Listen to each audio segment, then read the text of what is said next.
بہت پرانے زمانے کی بات ہے جب زمین پر بادشاہتوں کی چمک تو تھی مگر دلوں میں اندھیرا۔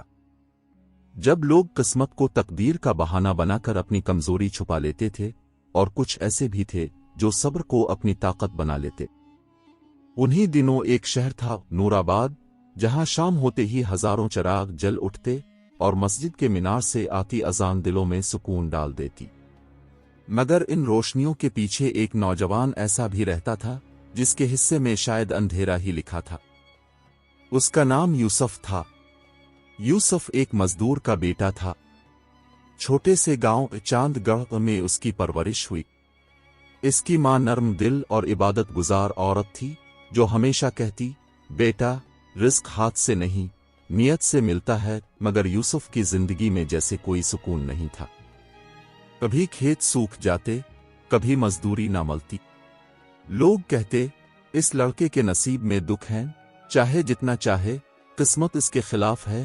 یوسف خاموش رہتا، مگر دل کے اندر سوال اٹھتا کہ کیا واقعی انسان کی تقدیر لکھی جا چکی ہوتی ہے؟ ایک دن بازار میں ہجوم لگا ہوا تھا۔ بیچوں بیچ ایک بوڑھا درویش بیٹھا تھا، چہرے پر نور مگر آنکھوں میں گہرائی ایسی کہ دیکھنے والا رک جائے۔ یوسف آگے بڑھا اور ادب سے بولا، بابا، لوگ کہتے ہیں کہ میرا نصیب برا ہے، کیا تقدیر بدلی سکتی ہے؟ درویش نے مسکرا کر کہا، بیٹا، تقدیر لکھی جاتی ہے مگر کچھ بندوں کی دعا اس قلم کو موڑ دیتی ہے۔ یوسف چونک گیا، کیا واقعی ایسا ہو سکتا ہے؟ ہاں، مگر ان بندوں کو صبر اور شکر کے میدان سے گزرنا پڑتا ہے۔ جو ثابت قدم رہتے ہیں ان کے لیے رب خود قلم اٹھا لیتا ہے۔ وہ دن یوسف کے دل میں ایک روشنی ڈال گیا۔ وہ مزدوری سے لوٹا تو ماں کے پاس بیٹھا۔ ماں نے کہا، بیٹا، آج تمہارے چہرے پر عزم ہے۔ یوسف بولا، امی، آج ایک درویش نے کہا ہے کہ دعا تقدیر بدل سکتی ہے، میں اب شکو نہیں کروں گا۔ ماں نے مسکرا کر کہا، بس یہی ایمان چاہیے، باقی سب خود بخود آسان ہو جاتا ہے۔ مگر قسمت جیسے پرکھنے پر تالی تھی۔ اگلی ہی رات ان کے کچے گھر میں آگ لگ گئی۔ سارے برتن، کپڑے، قرن پاک کا غلاف سب جل گیا۔ یوسف نے اپنی ماں کو سنبھالا مگر اندر سے اس کا دل ٹوٹ چکا تھا۔ اس نے آسمان کی طرف دیکھا اور کہا، اے اللہ، اگر یہ تیرا امتحان ہے تو میں ہار نہیں مانوں گا۔ کچھ دن بعد شہر سے گزرنے والے ایک قافلے نے گاؤں میں پڑاؤ ڈالا۔ اس قافلے کا سردار ایک نیک تاجر تھا، حاجی عبد الکریم۔ یوسف نے مزدوری کی درخواست کی۔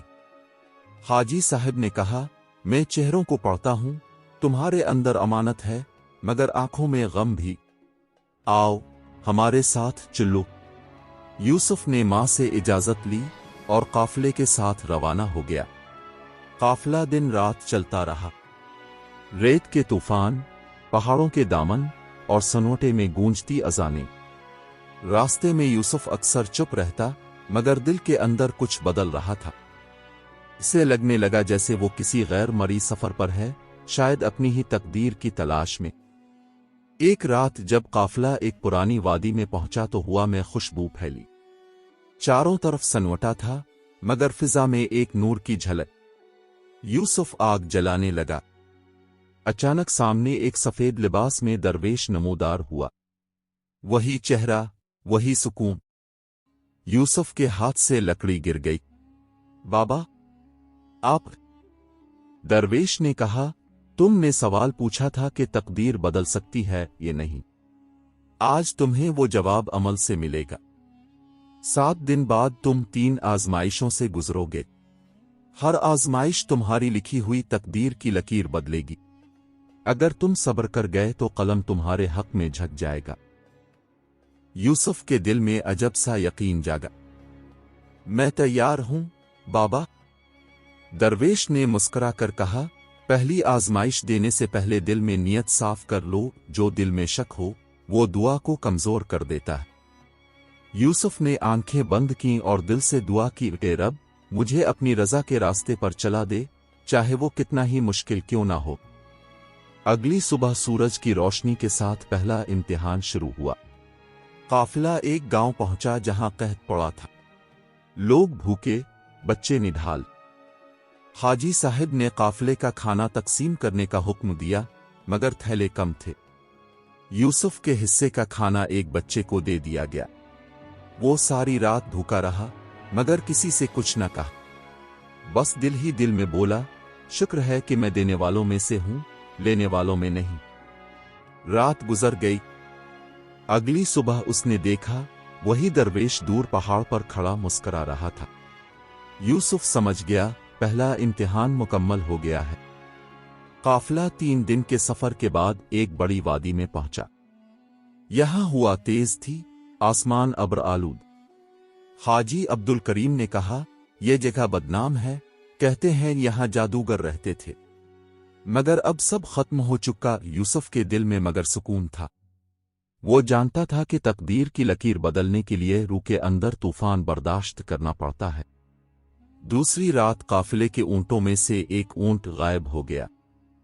شور مچ گیا۔ سپاہیوں نے تلاشی لی اور یوسف کے خیمے کے قریب کچھ سکے ملے۔ فوراً الزام لگ گیا، یہی چور ہے۔ یوسف حیران رہ گیا، میں نے کچھ نہیں کیا۔ مگر حاجی صاحب غصے میں بولے، میں نے تم پر بھروسہ کیا تھا، تم نے دھوکہ دیا۔ یوسف نے خاموشی سے کہا، اللہ گواہ ہے، میں بے قصور ہوں۔ سب نے قافلے سے نکال دیا۔ رات کے اندھیرے میں وہ تنہا ریت پر چلتا رہا۔ قدموں کے نشان مٹتے جاتے، مگر اس کے دل کی روشنی بڑھتی گئی۔ جب وہ وادی کے بیچ پہنچا تو پھر وہی درویش سامنے آیا۔ تم نے شک کے بدلے خاموشی اختیار کی، یہ دوسرا امتحان تھا، تم کامیاب ہوئے۔ یوسف کے چہرے پر آنسو تھے، بابا، مگر میرے ساتھ ناانصافی ہوئی ہے۔ درویش بولا، کبھی کبھی رب تمہیں چھین کر امتحان لیتا ہے تاکہ وہ تمہیں اور دے سکے۔ یوسف نے سر جھکا دیا۔ تیسرا امتحان تمہارے ایمان کا ہوگا، وہاں تمہیں اپنے دل کا سب سے قیمتی حصہ قربان کرنا ہوگا۔ اگلی صبح وہ پہاڑی کے دامن میں پہنچا۔ وہاں ایک بوسیدہ خانقاہ کے آثار تھے۔ ایک دروازے پر لکھا تھا، جو اندر آیا اس نے خود کو کھو دیا۔ یوسف نے قدم رکھا تو اندر اندھیرا چھا گیا۔ صرف ایک چراغ جل رہا تھا اور سامنے وہی درویش۔ اب تمہارا تیسرا امتحان ہے یوسف، اپنی امید کو قربان کرو۔ مگر بابا، امید ہی تو میرا سہارا ہے۔ درویش نے کہا، جب بندہ رب پر پورا یقین رکھ لیتا ہے تو امید خود رب بن جاتی ہے۔ اب اپنی تقدیر کی لکیر خود لکھو۔ یوسف نے گھٹنوں کے بل بیٹھ کر دعا کی، اے رب، میں کچھ نہیں تو سب کچھ ہے، اگر تو چاہے تو لکھا ہوا بھی مٹا دے۔ ہوا میں خوشبو پھیلی، چراغ کی لو تیز ہو گئی اور درویش غائب ہو گیا۔ زمین پر صرف 3 لفظ لکھے تھے، صبر، شکر، یقین۔ یوسف نے ریت پر وہی الفاظ بار بار دہری جب تک کہ سورج طلوع نہ ہو گیا۔ جب وہ واپس نورآباد پہنچا تو حاجی عبد الکریم کے دروازے پر ہجوم تھا۔ اونٹ خود واپس آ گیا تھا۔ حاجی صاحب نے سب کے سامنے کہا، میں نے یوسف پر الزام لگایا، مگر سچ رب کے ہاتھ میں تھا۔ آج سے یہ میرا بیٹا ہے۔ لوگ حیران تھے، جو لڑکا کل دھتکارا گیا تھا آج عزت کے تخت پر بیٹھا تھا۔ یوسف نے سجدہ کیا اور بولا، یہ تقدیر کا موڑ نہیں، دعا کا اثر ہے۔ وقت گزرتا گیا۔ یوسف اب نورآباد کا سب سے عزت دار انسان بن چکا تھا۔ تجارت پھلنے لگی اور لوگوں کے دل بدلنے لگے، مگر وہ ہمیشہ کہتا، میں نے محنت سے نہیں، دعا سے کمایا ہے۔ ایک رات طوفانی ہواؤں میں دروازہ بجا۔ یوسف نے دروازہ کھولا، سامنے وہی درویش کھڑا تھا۔ بابا، آپ؟ درویش نے کہا، میں آیا ہوں تمہاری لکیر کا آخری موڑ لکھنے۔ تم نے صبر، شکر اور یقین کا حق ادا کیا۔ اب تمہیں آخری سبق سیکھنا ہے، احسان۔ احسان۔ جس نے تمہیں دکھ دیا، اسے معاف کر دو، کیونکہ جب دل صاف ہوتا ہے تو تقدیر نوری ہو جاتی ہے۔